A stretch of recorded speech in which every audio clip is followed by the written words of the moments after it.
Добар ден, да подсетам, јас сум Зоран Иванов. Денеска мој гостин во студиото на Слободен печат и во копродукција со Цивил се разбира, Џабир Дерала.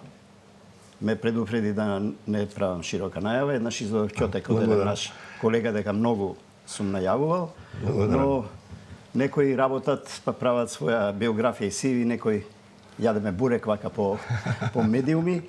Имаме непосреден повод зошто е Џабир Дерала денеска во студио. Човекот, роботот, дигиталниот бог, камера, да, ете, тоа е таа книга, за која мислам дека секој од најмладиот до највозрасниот како мене треба да ја земе во рака, брзо се чита, а ќе објаснам накусо и зошто. Секако нема да си дозволам повеќе да зборувам од Џабир Дерала, но ќе ми даде уште неколку секунди или една минута, две, само да појаснам. Се разбира, со него ќе разговараме малку и за постизбор на Македонија и постизбор на Европа, но главната тема сепак ни е човекот, роботот, дигиталниот бог, односно вештачката интелигенција. Јас како вовет, ако ми дозволите, и ти, Дерала, и публиката пред нивните монитори. Ова се практично диалози меѓу Џабир Дерала и Валентин Нешковски, исто така колега, во една сфера за која не знам, јас Џабир Дерала не сум можел да го доживеам дека и со ова се занимава, но во последнава година дена имав можност да се запознам со овие диалози и преку објавување на диалозите во престижниот портал Frontline. И велат вака во еден од диалозите: здраво, Валентин, на почетокот Дерала, нели нормално се обраќа на оваа средба, го повикав чет GPT да даде одговор на прашањето што и како работи вештачката интелигенција. Одговорот му го дал овој автомат, вештачка интелигенција, апарат, што ли е некој флуид, за 3 до 4 секунди. Еве еден дел од мојот разговор со оваа машина, во превод се разбира на англиски јазик. Поимот вештачка интелигенција се однесува на развој на компјутерски системи што можат да извршуваат задачи што обично бараат човечка интелигенција. И на крај, да не должам, заклучува разочарано Џабир дека сепак не добил одговор, барем не од прва, како работи вештачката интелигенција. Значи одговор што е да, но одговор како не, веројатно подолу има одговори на тоа прашање. И Нешковски нормално му се смее на тоа и нели се обидуваш да ме конфронтира со оваа машина, нели, и така натаму и така натаму. Џабир Дерала, зошто човекот, роботот и дигиталниот бог? Што всушност е оваа книга? Што има меѓу овие две корици накусо? Во некои периоди човек мора да се занимава со главните прашања на цивилизацијата. Дали приватно или како автор, секако тоа е неизбежно. Јас сметам дека секој од нас мора во еден момент во оваа денешница да размисли за тоа што и каде оди, кон што и каде и на кој начин оди цивилизацијата, а тоа секако дека во денешно време е токму вештачката интелигенција.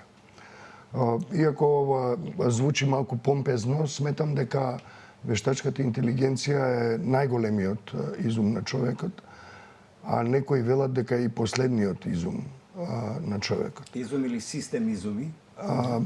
Може да се каже дека тоа е конгломерат од различни суперкомплексни научни достигнувања.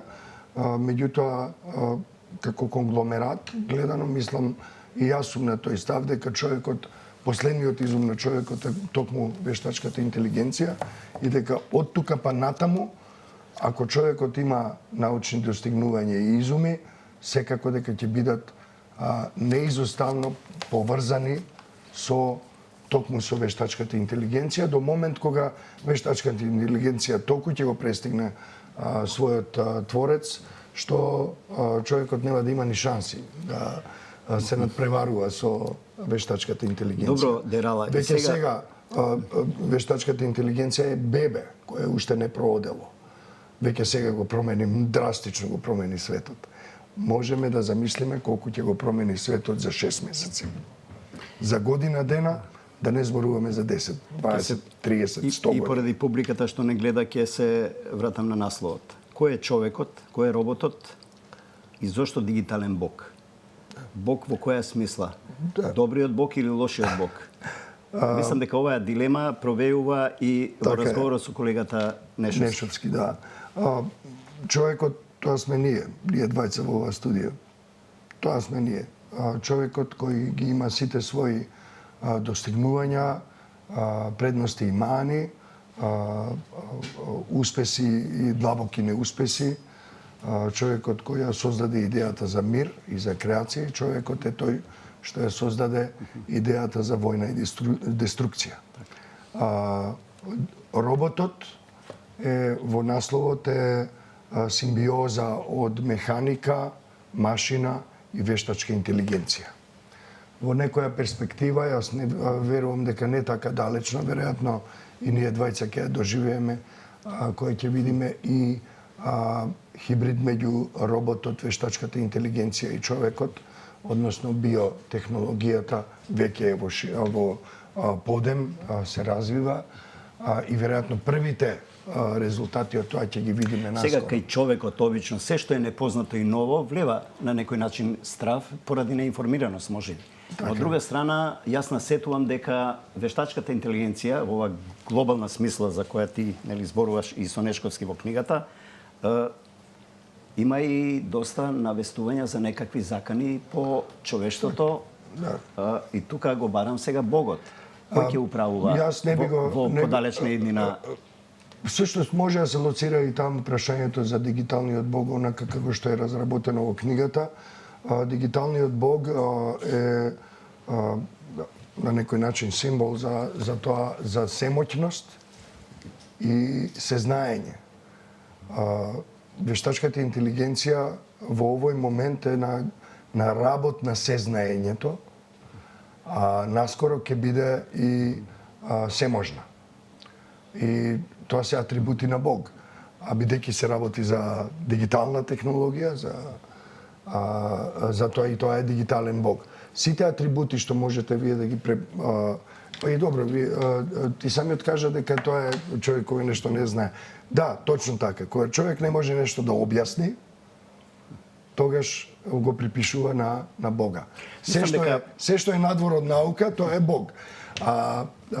Нели, колку повеќе науката достигнува, се е помал простор од каде што луѓето го наоѓаат. Јавноста Џабир Дерала си познат по музика, поезија, борец за човекови права, председател на цивилна организација, престижна, нели, со многу влијание во државата и во општеството, во позитивна смисла се разбира. Од каде сега Џабир Дерала, заедно со колега, се најдовте на оваа тема?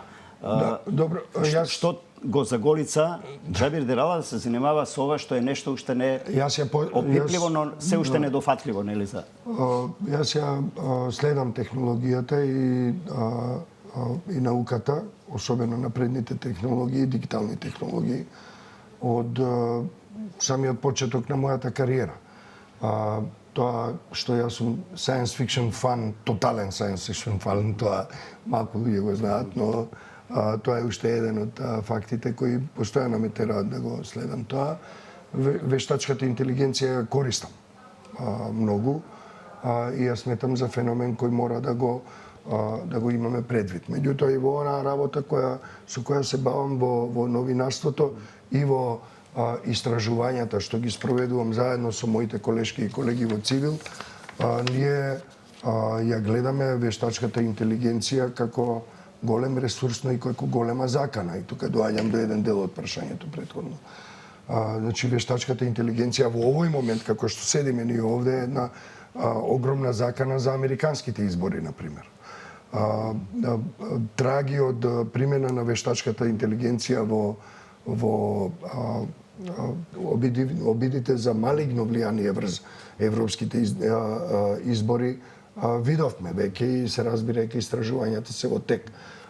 Ако се свртиме кога јас се извинувам, навестувам меѓу доброто и злото сепак има, како што и во природата и воопшто и во човештвото, во цивилизацијата, како спомнати Homo sapiens, ќе има и добро и зло, веројатно и тука ќе се јават такви центри на негативна моќ, ако можам така да се изразам. Но еве, сакам, ајде да продолжам во тој дел, сакам да кажам дека она што ние денес ќе го одлучиме, ќе ја оформи иднината. Тоа е многу јасно. Значи, она што денес човековата цивилизација, човекот, Homo sapiens, ќе одлучи што ќе прави со вештачката интелигенција, тоа ќе ја оформи иднината на човештвото и иднината на цивилизацијата.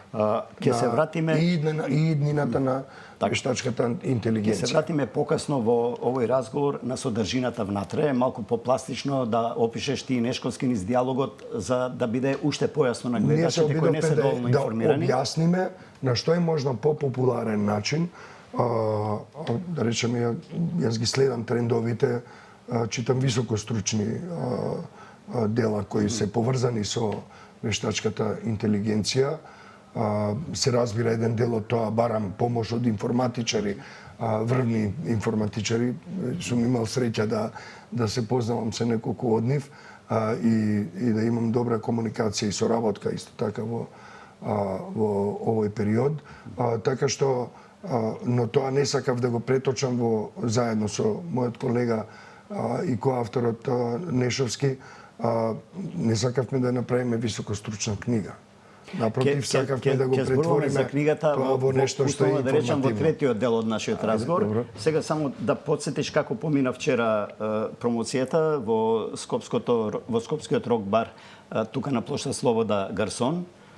Имаше и публика, беше пријатна атмосфера, колку што јас можев од маргините да забележам. Па еден мој другар избројал 65 луѓе на промоцијата, вика тогаш престанав да бројам затоа што доаѓа и други, а едни си одеа, така што имаше доста луѓе таму синоќа и јас сум им благодарен да искористам Каде да оваа најдат прилика. книгата? Љубителите? Уште не е дистрибуирана, меѓутоа мислам дека нашата омилена книжарница или ќе биде нашата прва адреса. Во соседство на Меѓутоа ќе се обратиме и до други книжарници кои би сакале да ја продаваат оваа книга. Претпоставаме приступачна и популарна. Да. Или ќе биде, нели сеедно. Реков ќе се вратиме на книгата во условно да речем третиот дел на овој наш курс разговор. Сега како што најавив, нема Џабир Дерала да го пуштам да излезе од студијата без да направиме некоја анализа. Инаку, што се однесува до оваа технологија нова и до новото време, се разбира, јас нема да дочекам, но сонував да дојде робот полицај да затропа на нечија врата на овие мутри што ги викаат, што крадат државни пари преку тендери, не знам на кој друг начин злоупотреби, ќе го собере, ќе му стави ланци од среден век, малку да го гледаме полиција за да не се сета друг пат. Затоа сега се враќаме на борбата за буџетот, на македонскиот буџет, борбата за власт, изборите по постизборниот процес. Се случија. Јас се плашам дека тој механички полицаец или робот со вештачка интелигенција ќе биде во служба на оние што ги крадат парите, така што имено јас на тоа се надевам. Вашиот оптимизам да не го храниме премногу. Инаку не се шегувам со темата, многу сум сериозен, нема да дочекам, но еден ден добро и тоа да се случи ако е во таа позитивна насока. Завршија изборите, слегна прашината, ќе се конституира влада, така да се надзираат контурите и така натаму. Моето прашање до Џабир Дерала е и како чувство, но и како аналитички нерв, каде тргнува Македонија, го продолжува застанатиот пат кон Европска унија или ќе стагнира подолго време на тоа, надвор од декларативните изјави на политичарите? Добро, евроинтеграцијскиот процес започна, ние имаме наспроти разни толкувања, би рекол дезинформации за тоа дека ние не сме ги почнале преговорите, тие формално се почнати. Меѓутоа се блокирани токму поради блокадата која доаѓа од соседна Бугарија, која проблем кој го реши Европска унија на начин што наметна дел од условите и на наша страна, а тоа е да се вметне бугарската етничка заедница во нашиот устав, заедно со уште 5 етнички заедници, така што во самиот устав веќе ќе има повеќе од 10 етнички заедници и бугарската етничка заедница која во Македонија постои, не е битен бројот, нека бидат и двајца, ако се види потреба и ако тоа нешто нам ни помогне дека треба да одиме кон Европска унија, треба да биде исполнето. Тој пат беше застанат, блокадата ја наметна опозицијата, коалицијата на власт не беше доволно моќна во парламентот, како и за многу други прашања претходно. Така што тој пат е се уште закочен. Од она што ние знаеме во неофицијалните сознанија, знаеме дека тогаш опозицијата, сега партија на власт, ветувала разни работи и во доменот на комуникацијата со дипломатијата во нашата земја, па и надвор во Брисел. И се надевам дека тоа ќе биде исполнето. Тоа што националистичкиот наратив преовладуваше во изборниот процес, што донесе гласови, се разбира дека во понатамошниот тек на водење политики и практики не мора да се реперкуира. Се надевам дека нема да продолжи националистичката хистерија понатаму, дека таа била користена, односно злоупотребена само за изборни цели и дека конечно новите политички елити ќе сватат која е вистинската потреба, која е националниот, македонскиот национален стратешки интерес и дека ќе го продолжат тоа. Значи, тоа е надежда. Проценките сепак не зборуваат многу добро за таа перспектива. Верувам дека новите македонски власти, иако декларативно ќе бидат проевропски, дека нема да успеат да го деблокираат, да го откочат тој процес. Нема да успеат или нема да сакаат, бидејќи ако е пречка само бугарите во устав и другите етнички заедници, односно делови од народи. Не е важно дали сакаат. Тоа е само еден чин. Не е важно дали сакаат или не сакаат. Не е важно дали имаат политичка волја или немаат. Важно е дека нема да успеат. Зошто нема да успеат? Македонија нема да успее. Но екзекутори ќе бидат тие. Значи, но ја не би сакал, дури уште и пред официјално формирање на влада, не би сакал да одам во жестоки оценки и во конечни проценки, бидејќи сакам да верувам дека без оглед на тоа што ја лично мислам за одредена политичка партија или политички ентитет или нивни лидер или не, и колку е тоа точно што јас го мислам, би сакал сепак да ја гледаме владата барем во почетокот, да ја оценуваме не според тоа кој ја води, туку според тоа што таа влада прави. Јас би сакал незините резултати да бидат соодветни на македонскиот национален интерес, кој е видлив и е деклариран и се гледа низ постапките разни во сите изминати 34 години независност. Како ја коментираш тезата дека ние во Европа ќе одиме, не мора да брзаме, бидејќи ние треба овде и не сме подготвени да ги направиме домашните реформи, со нив да се приближиме и тогаш ќе биде полесно. Има ли капацитет, навестувате ли реформски капацитет во... Прво, самата изјава што ја цитира, што ја цитиравте, не знам на вие сме или на ти? Сеедно, на ти. Самата изјава е деструктивна. Таа зборува за еден став кој е цврст, кој е ригиден и кој нема да дозволи нашата земја, како што ја нарекува председателката, да нема да дозволи да продолжи напред. И тој став дека ќе се брани со демагогија. Затоа што е демагошки, да кажете вие, дека институциите не функционираат, па затоа ние прво ќе се бавиме со институциите, а потоа со Европска унија. Сакам овде во Слободен печат, во Слободна ТВ, да кажам дека ние имаме многу мал, многу тесно отворен прозорец, кој полека се затвара, поточно со голема брзина се затвара за нашата земја. А тоа е дека Северна Македонија нема да успее да продолжи со евроатлантскиот пат ако во најскоро можно време не се откочи процесот. Сега може да разговараме уште долго време и да ви ги објаснам Не, јас излеко констатација дека не верувате дека новата власт ќе има доволно капацитет да прави брзи и ефикасни реформи во духот на европската интеграција. Ако судиме по таа изјава што ја цитираше, не. Меѓутоа јас верувам дека ќе има одредени капацитети таа нова влада која ќе го продолжи, односно ќе размисли посериозно за таа изјава што ја цитираше, да ја смени во тоа, ајде да видиме што навистина можеме да направиме за евроатлантската, односно за интеграцијата на нашата земја. Северна Македонија мора да стане членка на Европската унија ако сака да опстане. За да стане членка на Европска унија, таа мора веднаш да го откочи патот, заради тоа што за многу кратко време тој пат не ќе може да го продолжи, заради тоа што веќе долго време се чека. Се направија скоро 2 години. Долго време се чека тие преговори да продолжат. Долго време се чека тој процес да продолжи со реални, конкретни чекори.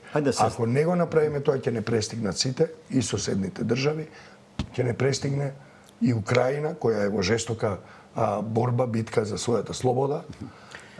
Има тука една подтема, друго е прашањето дали па сега Европа и постизборна Европа е подготвена за тој тип на интеграција и на кооперација со земјите апликанти. За среќа по прогресивните сили, демократските сили во Европа, за несреќа по оние кои се надеваат дека сепак има поголем успех, видете во Европскиот парламент огромно мнозинство имаат демократските сили. Да излеземе малку од македонските граници. Дека Европа и Европска унија ќе се задржи, ќе ја задржи својата определба за брзо ширење на Унијата. Да, но што туку сакав да прашам, постизборна Европа замира ли либералната демократија полека со оглед на тоа што доминантно во повеќе земји поготово издоминира, нели, она другата опција? Не, бидејќи прво не издоминира. Никаде не можеме да кажеме дека Во неколку европски влијателни држави. Франција, тоа е точно, Германија, тоа зборуваме за Германија, Белгија. не. Германија сигурно не. Во Франција, за жал, победи фашистичката национален собир на Марин Ле Пен. Меѓутоа, во Германија победија конзервативците. На второ место изби АФД, која е во коалиција, да. Која е ултрадесничарска неонацистичка партија. И имаме ситуација во која ги гледаме во експанзија, меѓутоа прво и основно не се доминантен политички фактор во Европа, заради тоа што зборуваме за европарламентарни избори, каде што се поинакви логиките. Се разбира дека е добар индикатор, застрашувачки ако ги гледаме поединечно. Бидејќи сепак европските избори се избори во 27 поединечни или колку се таму членки држави. Меѓутоа, јас сум убеден дека демократскиот, продемократскиот, прогресивниот пат на Европа е се уште тука силен, непоколеблив, и мислам дека ова што видовме таков драстичен, брз, нагол раст на крајната десница во неколку водечки европски држави, тоа е, би рекол, на некој начин добро, затоа што ќе ги освести неопределените и прогресивните елементи да се мобилизираат и да направат нешто за својата демократија. Пред да издоминира дигиталниот бок над човештвото, се соочуваме актуелно со воени конфликти, агресијата врз Украина, ова во Израел, Палестина што се случува. Каде се движи светот и како Џабир Дерала, проследувач и дневен на овие случувања и многу активен учесник во тоа, гледа разврска на овие воени жаришта и на едното и на второто? Има ли некое решение што се Тие две навестува? жаришта се дефинитивно поврзани, тоа веќе се повеќе се гледа на различни начини. Ние од почетокот знаевме и анализиравме дека тие две жаришта се поврзани на различни начини, по повеќе основи, и секако дека тоа и понатаму ќе продолжи да биде фактор во решавањето. Меѓутоа се по својата природа различни конфликти.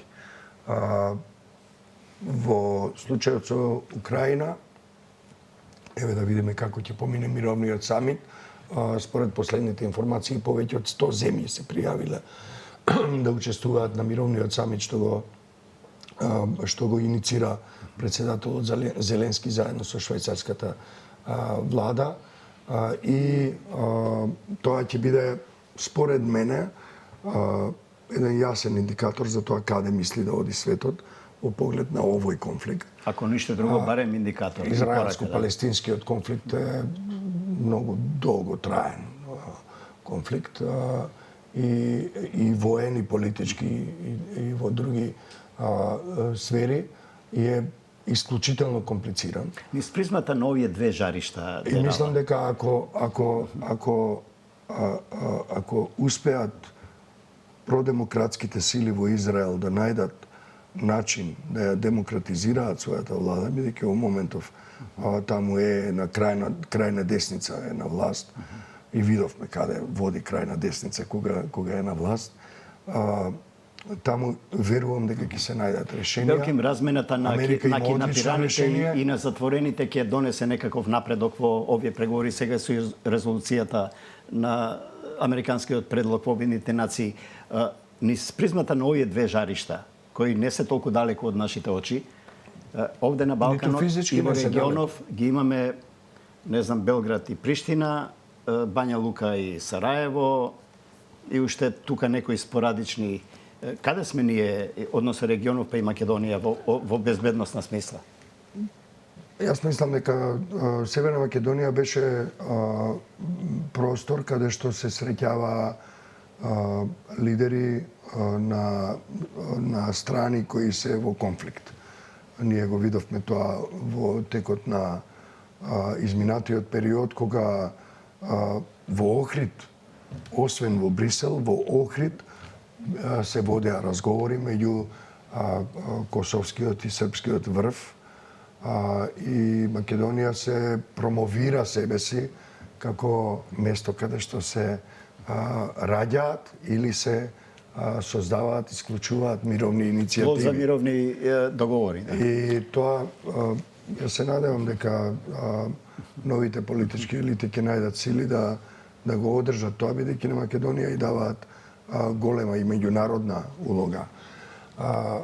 И тоа е добро да се воени состави ги потикнуваат овдешните радикали во сите овие џепови на Балканот. Светот е исклучително поврзан, а особено ако имаме предвид дека Русија не војува само со Украина, против Украина, туку војува против целиот демократски свет во кој сакам да верувам дека се уште се наоѓаме ние.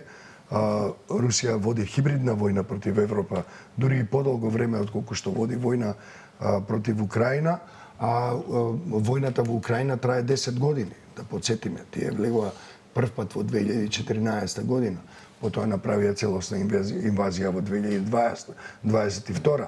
И веќе трета година трае таа целосна инвазија и целосна агресија. И знам дека Русија има, знаеме сите дека Русија има доволно капацитети да води војна или ваква војна уште 2 до 3 години. Така што да не се надеваат оптимистите дека ова ќе биде војна која брзо ќе заврши, освен ако не се случат драстични промени на политички план во светот. Меѓутоа, ако и со ова мислам на американските избори.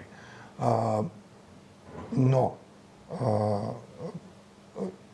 со оглед на тоа како ги троши, на кој начин ги троши, кои се капацитетите и на кој начин се градат и воените, меѓутоа, ако сакате, и обштествените, па и етичките стратегии во Русија, на крајот од тие 3, 4, може би дури и 5 години, Русија ќе биде поразена. Джабир Дерала и Валентин Нешовски. Ке имаме можност да правиме анализи за актуелните политички па и воени случувања и во регионот и пошироко и така натаму. Имаме уште малку време, а ветив и на гледачите, а и тебе како на автор, дека на тебе и на Нешовски ќе се навратиме пак со човекот, роботот и дигиталниот бог. Сега јас имам една замолница, овие страници колку ги има тука со фотографии, за гледачите да опишеме што е внатре, како ние како неупатени да разбереме како функционира вештачката интелигенција, до кој степен е дојдена роботиката и вештачката интелигенција, како се движат од приватниот живот до глобалните војни, не знам, наоружување или не знам што се не прочита во оваа книга. Што може да доживеа? Ова е втората клапна, значи во првата после корицата се нашите измислени биографии и зашто измислени фотографии, затоа што создадени се со вештачка интелигенција, меѓутоа со промпт кој не става нас двајца во контексти. Нешовски го става во контекст на Hitchhiker's Дерала, што значи тоа за автостоперски водич? Но што значи тоа за неупатените? Даваш какви податоци кому за да ти го даде тој текст за конкретно за твојата фотографија или биографија? Промпт во кој велите, ве молам дајте ми биографија за тоа и тоа лице, така и така се вика, низ контекст на Hitchhiker's Guide through the Galaxy или Matrix, во мојот случај Matrix. На тие платформи, да. И вели, јас сум писател, новинар и така натаму, во случајот со Нешовски. И ке ти издаде портрет. Други овако, и он прави целен портрет на 2 страни, со многу детали, да се чуди човек. Тоа значи да нарачете на... Исто така да направи фотографија. Ова е моја фотографија. Направил 4 фотографии, Керка ми ја избрала, као најака била. За ова ја направи оваа фотографија. И сега вие двајцата се согласувате со тоа што машината напиша за вас? Точно е тоа? Апсолутно. Што се случува? Апсолутно не. Но тоа е толку пожелна биографија што решивме да ја објавиме. Се разбере, тоа е science fiction, всушност е научно-фантастична биографија. Значи, врз основа на тоа што сме ние, се прави портрет како да е во научно-фантастичен филм. А што се случува во реалниот живот, во индустријата, во економијата, во воената индустрија, ако сакаме, се помалку човек, се повеќе роботи тоа сакав да кажам, и вештачки мозок.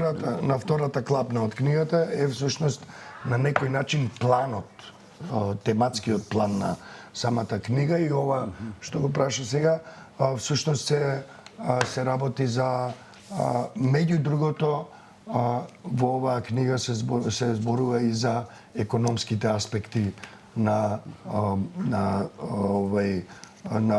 вештачката интелигенција, за кој повеќе пишува Нешовски. Јас повеќе пишувам за воено-безбедносните, етичките и аспектите поврзани со човековите права. Додека кај Нешовски имаме осврти кон економијата, стратегиите. Но во книгата опишувате еден диалог меѓу двајца роботи, девојка и момче, кои си разговараат меѓу себе, кои се навистина во 3 димензии реален свет, разговараат, си се додворуваат, си имаат теми. Каде се движи Ние се наоѓаме на прагот на време во кое човекот, Homo sapiens, ти или јас, не е битно, може да се одлучи да влезе во партнерство со киборг, со свесна, со интелигентна машина, робот, и да го потпре својот живот, односно да влезе во партнерство емотивно, интимно, па ако сакате и сексуално. Тука го нарекувате духот на вештачката интелигенција. Тоа е тој флуид, тоа чувство. Некои до таму се веруваат движат? во највисоките кругови научни во светот. Дел од нив веруваат дека ние сме на самиот праг на сингуларноста, односно на генералната вештачка интелигенција. Ние имаме генерална интелигенција, човекот има генерална интелигенција и дека за скоро време, ако веќе не е почнат тој процес, вештачката интелигенција ќе се осамостои, односно ќе стане интелигентна на ниво на самосвесна, сингуларна.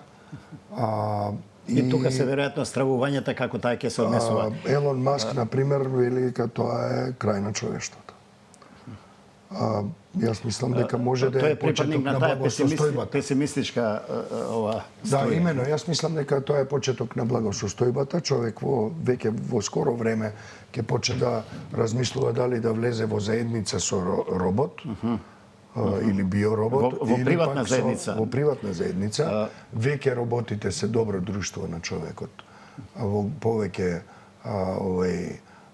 нели Алекса, Siri, Google Assistant и така натаму. Тоа се веќе се добри многу другари. патени прогнозери стравуваат дека милиони луѓе многу брзо ќе останува без работа по светот. Многу фабрики ќе бидат заменети работници со роботи и така и тоа се случува веќе многу брзо. Да, значи многу професии ќе изумрат. Јас вчера на промоцијата кажав дека Добро, што ќе прават тие луѓе без своите професии? Ванчо Ордановски, кој беше еден од промоторите, зборуваше за тоа дека сега најголемите IT могули во светот велат не им кажувајте на своите деца да студираат информатика, бидејќи вештачката интелигенција веќе научи да програмира. Значи, програмери стана Најпрофитните професии ќе останат без ангажман. Јас се надополнив со тоа дека новинарите ќе после колумнистот Бранко Тричковски го искоментира тоа на интересен начин во Facebook. Јас кажав дека новинарите ќе Ако тоа се случи, тоа е добра околност за светот, ако изумре новинарската професија. Но јас сакам да завршам. го кажавте. Да, и стојам за тоа. Каде се движи и нашата професија. Но еве да се извинам и за гледачите, завршуваме тука, малку го пробивме терминот, но Џабир Дерала насетив една информација, заминувате за Берлин во Бундестагот. Да. Добитник сте на една од најпрестижните европски и германска во конкретниот случај награда, поконкретно? Кога, што, како и зошто?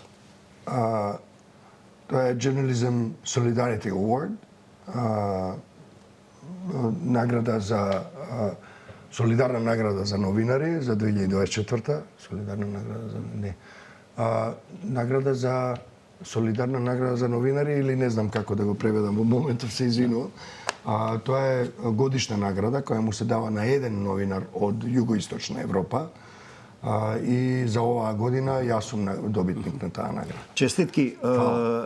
Тогаш нека прашуваат некои од колегите зошто на Џабир Дерала му правиш толку долги најави. Јас ти благодарам за вниманието. Уште еднаш предната и задната страница на Човекот, роботот и дигиталниот бог на авторите Џабир Дерала и Валентин Нешовски. Почитувани ви благодарам. Џабир Дерала. Благодарам и јас, Зоран, многу ми беше чест.